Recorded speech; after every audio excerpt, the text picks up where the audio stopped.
ने ये डिसीजन लिया है कि यूडीएफ के साथ इसके आगे भविष्य में कोई भी समझौता नहीं होगा और डुबरी में भी इस बार हमारा कैंडिडेट खड़ा होगा और जीत के आएगा। 2026 में जो लोकसभा आ रही है तो उस चुनाव पे आपका परिस्थिति कैसे है? हाँ जी, असम में जो 2026 बाहर चलेंगे, यहाँ सुनाई नहीं दे रहा। क्या बोले? 2026 में जो चुनाव आ रही है लोकसभा का उसके लिए आपका কামৰূপ জিলা কংগ্ৰেছ কমিটিৰ উদ্যোগত আৰু গৰৈমাৰী ব্লক কংগ্ৰেছ কমিটিৰ সহযোগত অসম প্ৰদেশ কংগ্ৰেছ কমিটিৰ সভাপতি মহামহিম ভূপেন বৰা ডাঙৰীয়াৰ নিৰ্দেশত জিতেন্দ্ৰ সিং সাহাব ইনচাৰ্জ ডাঙৰীয়া তেওঁৰ নিৰ্দেশত আৰু আজি সৰ্বভাৰতীয় কংগ্ৰেছ কমিটিৰ সম্পাদক সুদূৰ মহাৰাষ্ট্ৰৰ পৰা অহা AICCৰ সেক্ৰেটাৰী পৃথ্বীৰাজ সাথে ডাঙৰীয়া আৰু আপোনালোকৰ মাজত দুজনকে বিধায়ক আপোনালোকে গোলকগঞ্জ আৰু মোৰ ভাতৃবৰ জ্যেষ্ঠ যুৱ কংগ্ৰেছৰ এটা সময় লিডাৰশ্বিপ আমাৰ গোৱালপাৰা সদৰৰ বিধায়ক একে ৰচিদ ডাঙৰীয়া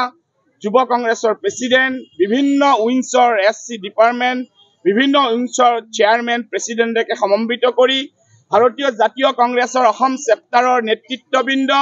কামৰূপ জিলা কংগ্ৰেছৰ নেতৃত্ববৃন্দ সকলোৰে উপস্থিতিত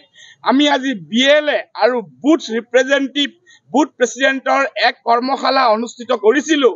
কিন্তু কিছু টেকনিক্যাল কাৰণত আমি BLA ট্ৰেইনিংটো আজি শিফট কৰিলোঁ আমি BLA ট্ৰেইনিংটো ছয়গাঁও বা বনগাঁৱত কিছুদিন পিছত গোটেই সমষ্টিৰ BLA সকলক লগ লগাই কৰিম আজি আমাৰ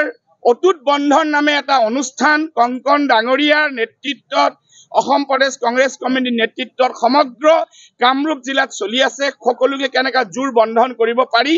আৰু তাৰে অংশ বিশেষ আৰু BLA সকলক উৎসাহিত কৰাৰ কাৰণে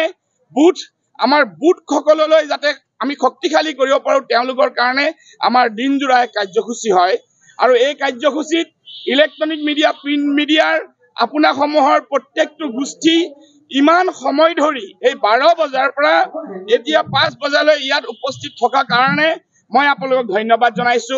অসম ভূমিত অনাগত বহু কম সময়ত লোকসভাৰ নিৰ্বাচন আহি আছে এই লোকসভাৰ নিৰ্বাচনৰ দক্ষিণ কামৰূপ আমাৰ সমষ্টি বিভিন্ন প্ৰান্তৰ পৰা কামৰূপ ৰুৰেল জিলাৰ পৰা আমি বৃহৎ সংখ্যক ভাৰতীয় জাতীয় কংগ্ৰেছৰ প্ৰাৰ্থীৰ ক্ষেত্ৰত ভোটদান কৰিম আৰু লোকসভাৰ নিৰ্বাচনত এক বৃহৎ সংখ্যক আসন দখলৰ দিশে ভাৰতীয় জাতীয় কংগ্ৰেছ এটোই মূল উদ্দেশ্য ভাৰতীয় জাতীয় কংগ্ৰেছৰ কৰ্মী ক্ষান্ত নহয় কামৰূপ জিলা কংগ্ৰেছ কমিটিৰ নেতৃত্বত অসম প্ৰদেশ কংগ্ৰেছ কমিটিৰ নেতৃত্বত ৰাহুল গান্ধী ডাঙৰীয়াক অহাবাৰ প্ৰধানমন্ত্ৰী বনোৱাৰ কাৰণে আমাৰ মৰণপণ যুঁজ অব্যাহত আছে তাৰে অংশ বিশেষ আজি অনুষ্ঠান আমি আৰম্ভ কৰিলোঁ আৰু এতিয়া অলপমান পিছত শেষ হোৱাৰ পথত আৰু আপোনালোকে উপস্থিত হোৱাৰ কাৰণে ধন্যবাদ জনাইছো অনাগত সময়ত ভাৰতীয় জাতীয় কংগ্ৰেছৰ পক্ষত আপোনালোকে যাতে যিদৰে আমাক উৎসাহ যোগাই আহিছে আপোনালোকৰ সহযোগ যাতে আমি সদায় পাওঁ তাৰে কামনা কৰিছো ধন্যবাদ UDF ৰ লগত